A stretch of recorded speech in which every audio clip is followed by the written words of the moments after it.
Welcome to this edition of Head to Head. I'm your host, Cam McKinney, and this is episode number 264 of the podcast. And on this episode, I'm talking about the New York Mets currently not living up to high expectations. The New York Mets have the highest payroll in all of baseball. Over $353 million is invested in their roster. That's also the highest single season payroll in Major League Baseball history. Yet money has not bought the Mets anywhere near the best team in the game. The Mets currently have a 33-36 record and are 10.5 games back in the NL East, and the reason for that is their elite talent have not played like the back of their baseball cards would suggest, and it would start with their two-star veteran pitchers, Max Scherzer and Justin Verlander. Both have ERAs over 5. The Mets cannot afford to have these two not pitch like aces, and this may be simplifying their problems, but the season overall is going to come down to Justin Verlander and Max Scherzer. If those two can return to form, then they can get back in the playoff hunt. And for Scherzer, he seems to be having a tough time adjusting to the new pitch clock. Here's what he told reporters about it back on June 1st, quote, "Look, I'm doing my normal routine. Why do we need to step through the game and have the umpires change routines when it's not my fault of what's going on here? Why do we need a pitch clock for that situation? If I throw one more pitch, I'm 1 second slower? Why can't the umpires have discretion in that situation to allow a pitcher to throw his 8 normal warm-up pitches? Why do we have to be so anal about this, to have the clock shoved in everybody's face and try to step out every little single second that's going into the game?" Scherzer was also recently suspended 10 games for using an illegal banned sticky substance. It kind of makes sense that an older veteran pitcher would be the one frustrated by his routine changing, and I get it, it's probably not all that fair for the rules to change on Scherzer this far into his career, but he has to adjust or his season is going to continue to be a complete and utter failure. He needs to get back to being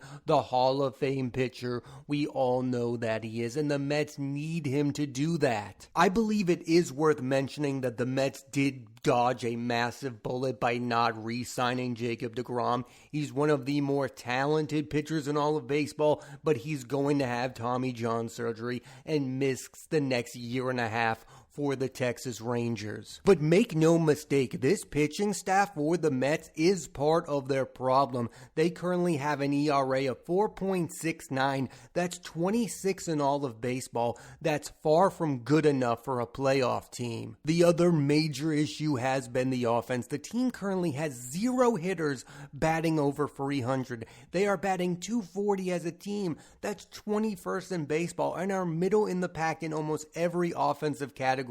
Pete Alonso has been the one steady presence in the lineup. What the team needs on that side of the ball is more from star shortstop Francisco Lindor. This is a guy who's been streaky with the team since being traded from Cleveland. Currently, he's batting .213. That's not good enough from a guy who is thought of as the most talented shortstop in the game. The team gave this guy massive money. He needs to play like their second best player on a more consistent basis. Because at the end of the day, that's really what their lineup comes down to. These two guys, they have other good hitters in that lineup.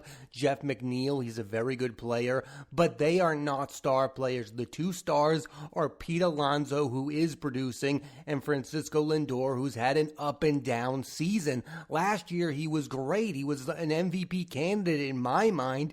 This year, he has not been the same guy, and it's why the team is struggling. Usually when a team with super high expectations is underperforming, drastic changes are made and people usually lose their jobs, but that doesn't seem to be what's going to happen with the New York Mets. Here's what owner Steve Cohen told the New York Post, quote, "When things get really bad, I'm not going to blow up. I don't think that's the proper response. I don't think it solves anything other than it gives people a one-day story, but it really doesn't solve anything. There's plenty of of blame to go around from a performance point of view. So blowing up, I'm not sure it solves anything. It would demonstrate, oh, he really cares, he's one of us. But the reality is, it's not going to solve our problems. And I think in some ways, it can be demotivating. This feels like a very measured response from Steve Cohen. He doesn't want to be the cartoonish owner like George Steinbrenner, who's firing manager after manager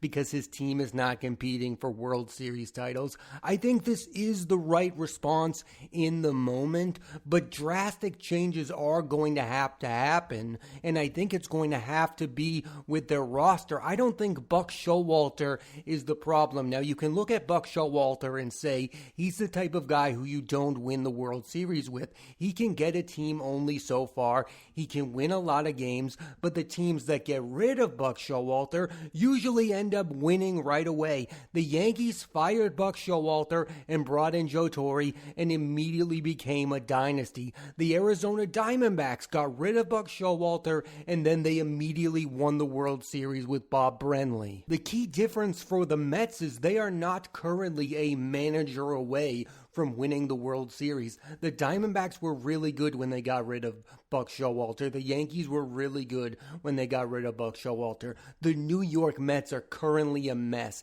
and Buck Showalter is not part of the problem in my estimation. And I don't see how you can blame Mets GM Billy Epler. He has spent the money. Now, he almost brought in Carlos Correa. That didn't work out because there were injury concerns when it came to Carlos Correa, but after that didn't happen, what was Billy Epler supposed to do? I think he's done everything he can to put together a really good team. This roster is underperforming, and I'm not blaming the manager, and I'm not blaming the general manager. I'm blaming the roster itself. I'm blaming the players. They are not living up to expectations. We all thought Justin Verlander and Max Scherzer were going to be Cy Young contenders this season, and they are far from that. They are not the same guys we've seen over the last few years, and the Mets are paying both of them an exorbitant amount of money to be the team's aces. I believe the big changes need to happen during the trade deadline, and Steve Cohen to me feels like the type of owner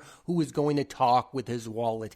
He is going to do everything he can to bring in talent to this roster. And I think what this team needs is a starting pitcher. And I would look at Cleveland pitcher Shane Bieber. He is a guy who is not going to be a member of the Cleveland Guardians for the remainder of his career. The team is going to trade him most likely either this trade deadline or this offseason. I think now is the time for the Mets to make that kind of move because they need a guy like Shane Bieber to pitch like an ace, because it might not happen from Verlander, who is aging, or Scherzer, who can't adjust to the pitch clock. You can't bank on those guys right now. So I would look at a guy like Shane Bieber. I would also look at Detroit Tigers pitcher Eduardo Rodriguez. The lefty currently leads the American League in ERA. Like, that's the kind of guy the Mets need, a starting pitcher who they can rely on each and every outing, because right now they only have one guy, and that's Cody Senga.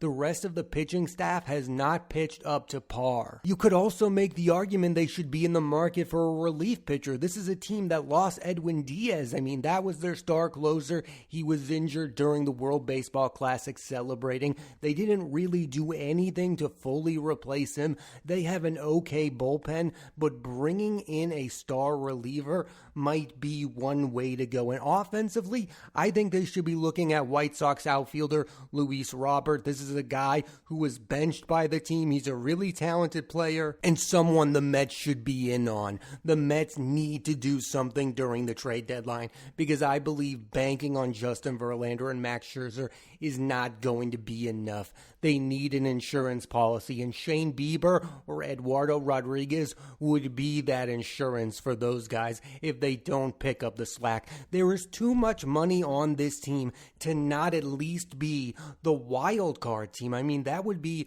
one of the biggest failures in all of sports. Because fair or unfair, we look at money and we look at payroll when we talk about the teams that should be very good. And I wonder if that's the wrong way to look at things, because we have so many examples of teams spending a boatload of money and it not really working out. The Yankees in the mid-2000s were constantly consistently making the playoffs, but they were rarely making it to the World Series, and they weren't winning a whole lot in the postseason. They were just spending money on guys like Mike Mussina and Jason Giambi and not caring about bad contract after bad contract. I've talked about this so many times on this podcast, and now I think it more than ever. The one way to build a team is not by spending money. You have to do both things. You have to develop players, and you also have to spend money. The Mets right now have one homegrown star in Pete Alonso. The other stars on their team have come from other teams,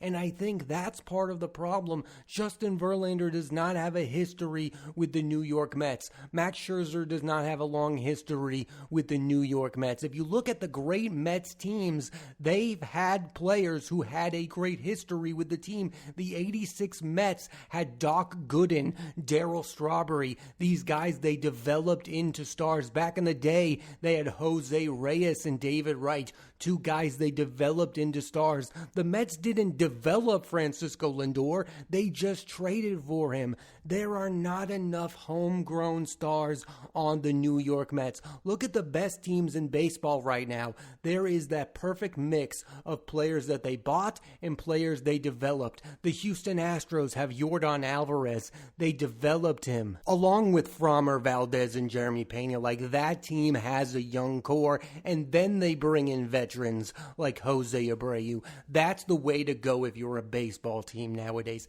I think the Mets have gone too far the other way and are just trying to spend the money. And now in the middle of the season, the only way they're going to get out of it is by spending the money and making a big trade. The Mets and the Padres are proving right now you cannot buy wins in Major League Baseball. You can buy talent, but it might not be able to produce at the level you're expecting it to, because very few guys in this league are great on two separate teams, especially starting pitchers. So I think it was a bit of a reach to think that Justin Verlander and Max Scherzer were going to pitch as well as they did on their second team. I mean, these are guys who were great for the Tigers, and then Scherzer was great for the Nationals, and Verlander was great for the Astros. To think they were going to pitch as good for a third team was a bit too much of a risk, and not enough people were really thinking about that. How risky of a proposition that is. I mean, how many guys can you really look on the back of their baseball cards and say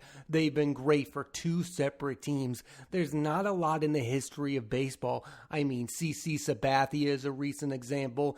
Garrett Cole has been just as good for the Pirates, the Astros, and now the Yankees, but he hasn't spent a ton of time. He wasn't an Astro for all that long. I mean, Justin Verlander and Max Scherzer have been very good for so long with two different teams. To think they were going to do it again for a third team? And let's be honest, the Verlander thing was a response to what was going on with Jacob deGrom.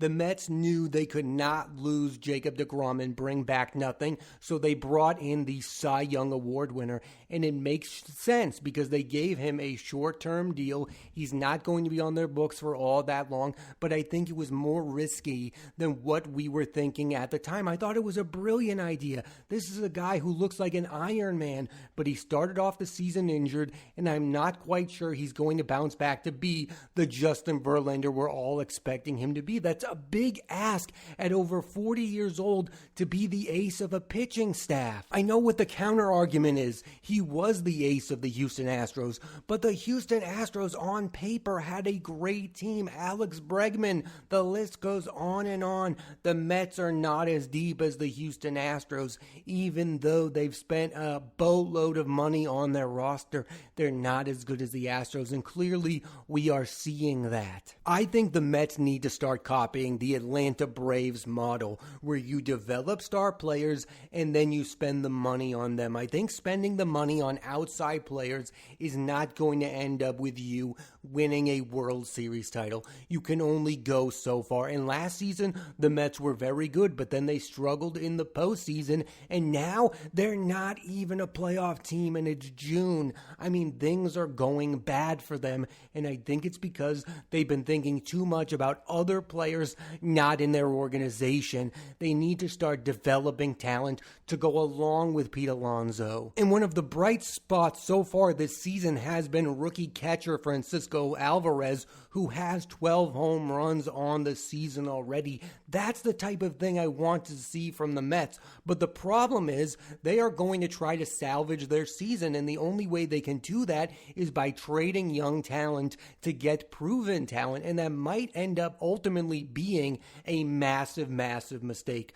Maybe the Mets shouldn't look to save this season. Maybe they should look to save the long-term future of the team. I think it's a big ask to save both of their offense and their pitching staff at the trade deadline.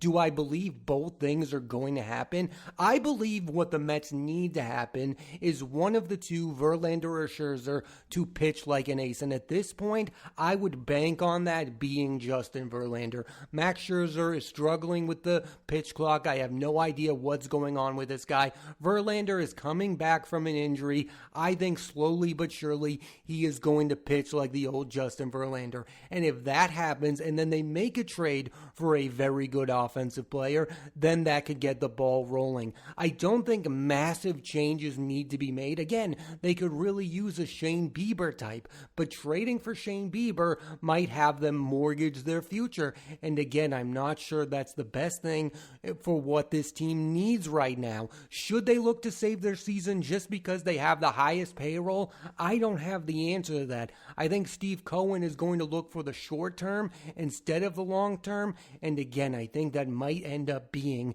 a big mistake, because what does this year matter? I don't think the Mets are going to end up winning the World Series. Now, I know in the past, teams have made big moves at the trade deadline and become a World Series winner. The Atlanta Braves are a recent example. They were out of the playoff picture, then they made those big moves at the trade deadline, and Jorge Soler, one of those trade moves, ended up being the World Series MVP. Maybe something like that could end up happening for the New York Mets, but it's far from likely. The Mets historically are just one of those sports franchises that just don't succeed when they have sky-high expectations, whether it's due to injuries or stars underperforming. Remember when they traded for Johan Santana, and that didn't end up working out. They at the time had Johan Santana, Carlos Beltran, David Wright, Carlos Delgado, Jose Reyes. They were a star-studded team, yet they would collapse at the end of every season and not make the playoffs. That's just who the Mets are historically. They are a team that doesn't know what to do when the pressure is on them. Last year, there was a bit of pressure, but it felt like they were a pleasant surprise. They had just hired Buck Showalter. They brought in Max Scherzer. It was working out for them, but the expectations was not for them to be a World Series winning team. It was kind of a little bit of like a slow rebuild. They had Francisco Lindor. They had Pete Alonso. They had spent a lot of money last offseason, but I think Mets fans just wanted them to be a playoff team. Now, coming into this season, getting Justin Verlander, almost getting Carlos Correa, made people believe that this team is a World Series or bust kind of team. Now, in fairness to the Mets, they have had injury issues to start the season. Justin Verlander was not available, and pitcher Jose Quintana has been on the IL for the beginning of this season. He was one of their big offseason acquisitions. They do not have a super deep pitching staff, but they let some of their really good pitching from last season go during the offseason. Chris Bassett is now on the Toronto Blue Jays. That is a guy that they should have kept around. That would have been smart because he's a reliable guy. Again, this is not hyperbole to say that this season is going to come down to two guys, Justin Verlander and Max Scherzer, two Hall of Fame pitchers who may be at the end of their careers. I mean, your team should not come down to two guys. The Mets are not as deep as they should be for a team that's paying all of that money. The pitching staff is not super deep. Again, they have a 4.69 earned run average. Losing Edwin Diaz was a bad start, but they should have been able to overcome that to some extent. The Mets have never won when they are front runners. I mean, look at the times they've won the World Series. In '69, that was a complete and total shock that they were the Amazin Mets. And then in '86, they had to have an historic comeback against the Boston Red Sox. When people are expecting the Mets to win it all, they just do not come through. And 2023 is most likely going to be the perfect example of that. We talked about them all off season long. I was starting to buy into it. They brought in Justin Verlander. They had Max Scherzer, two guys who pitched together in Detroit. I thought they were going to be the aces of all aces, and things are just not going to work out. And it's going to be interesting to see what Steve Cohen actually ends up doing with the New York Mets. Thanks for listening to this edition of Head to Head. I'm Cam McKinney, and there'll be a new episode of the podcast every Monday on Apple Podcasts and Spotify. So please rate, review, and subscribe.